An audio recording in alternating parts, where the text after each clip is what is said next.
Hello everyone, it's Jamal Thomas. Welcome to the Progressive Soapbox. So again, another early morning show. Hope everyone is doing good this morning. Let me check, make sure I'm up. I'm seeing myself moving. And let me give one more volume check. I try to make a habit out of this. Like I said, I've had bad outcomes on more than one occasion. Alright, good. Perfect. So it is spring, the first day of spring, and it is snowing outside in Richmond, Virginia. Everything is closed, everything is shut down. So we are stuck in the house. And like anybody else who's stuck in the house, let's do the news. Now, one of this took place, and I'm going to give the story first, but I have a question afterwards. Rocket attacks on Syrian capital Damascus kills 35. Cities come under increasing attacks as regime continues to pound rebel hell. Jesus Christ, I'm sorry. I've been up all night. Cities come under increasing attacks as regime continues to pound rebel-held eastern Ghouta with military backing from Russia.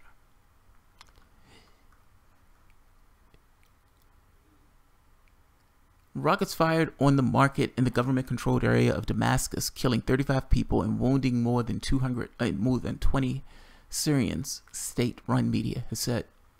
The government blamed rebels in the eastern suburb of Damascus for the attack on the Kushkal neighborhood.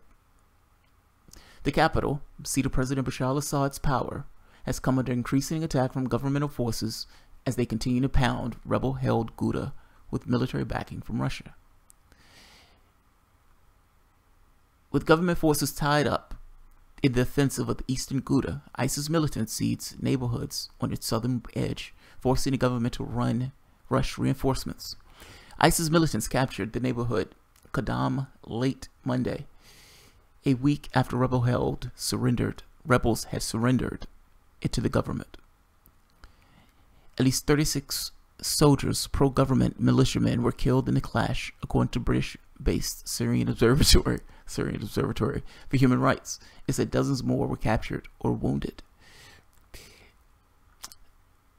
Boris Johnson makes an outrageous quote here. Boris Johnson suggests that the UK could strike Syria in response to the Bashar al-Assad attack on eastern Ghouta. You have one of the leaders of another country openly saying that they should attack another country for something that's happened internally to that country. This part. Mostly women and children killed after NATO-backed rebels fired 2 missiles at a busy marketplace in Damascus. I read this story this morning, and I said to I had a question as I read it. Why is my government supporting terrorists?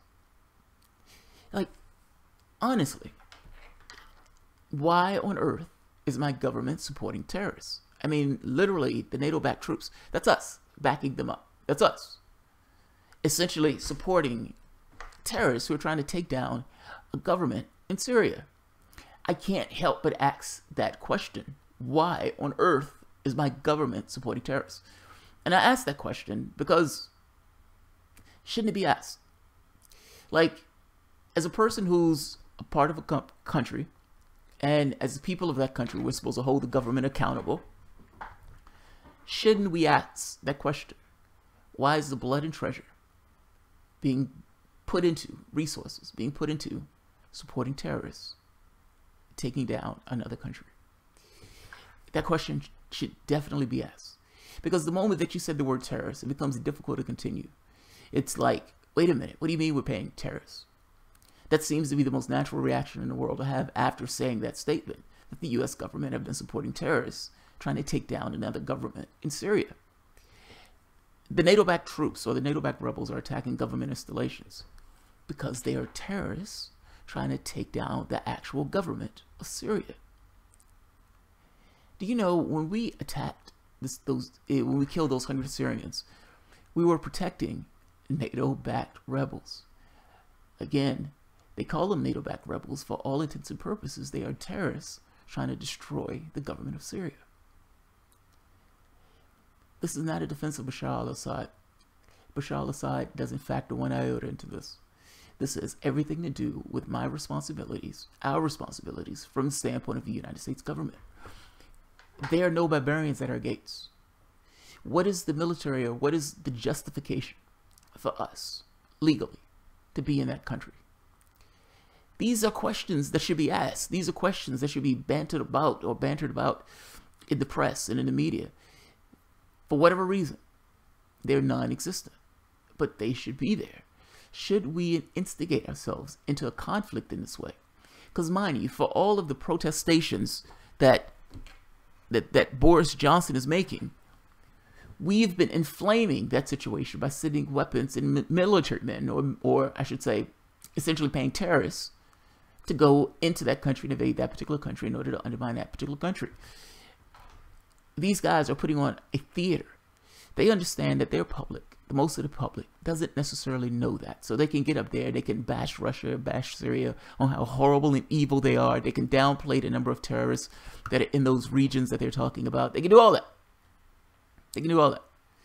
Because the public doesn't necessarily know the reality of the situation, that those same guys who is bashing Bashar al-Assad and bashing what's taking place is also paying other people to inflame that situation. They don't tell the public that part. They leave that part out.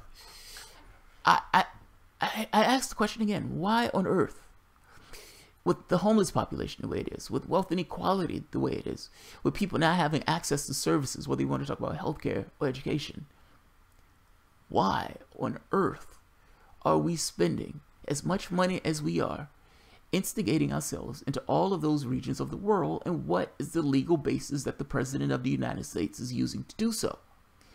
Those are not, you can't tell me that those aren't valid questions and that those questions shouldn't be asked.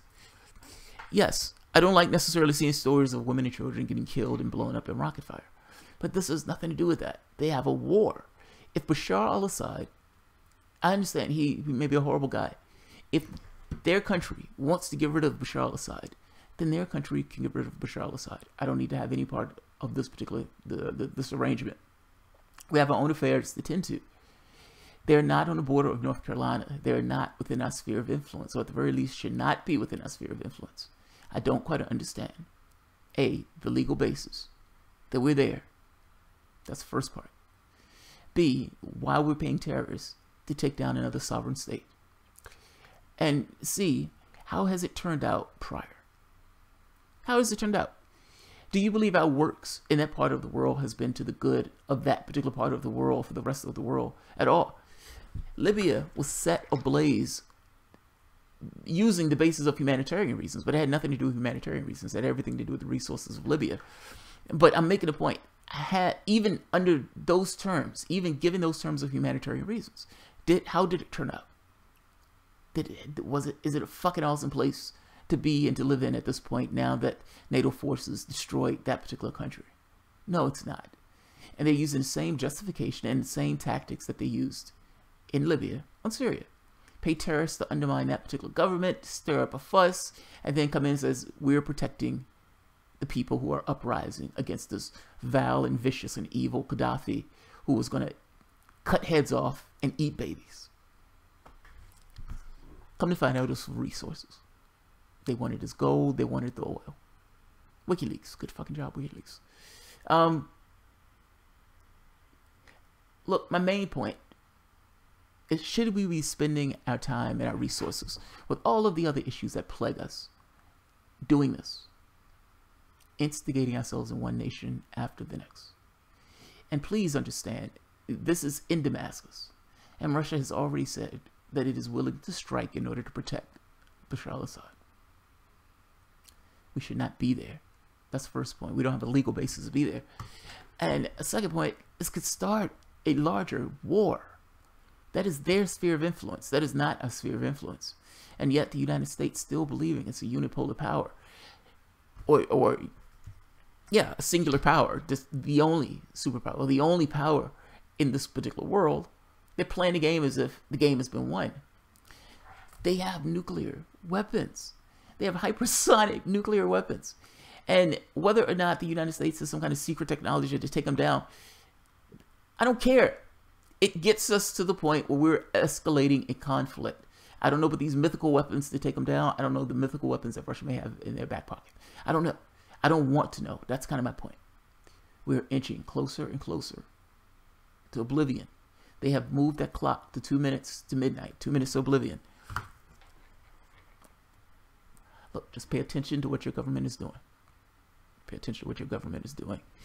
And at some point, the questions do need to be asked. Is the president a king? Is the president a king?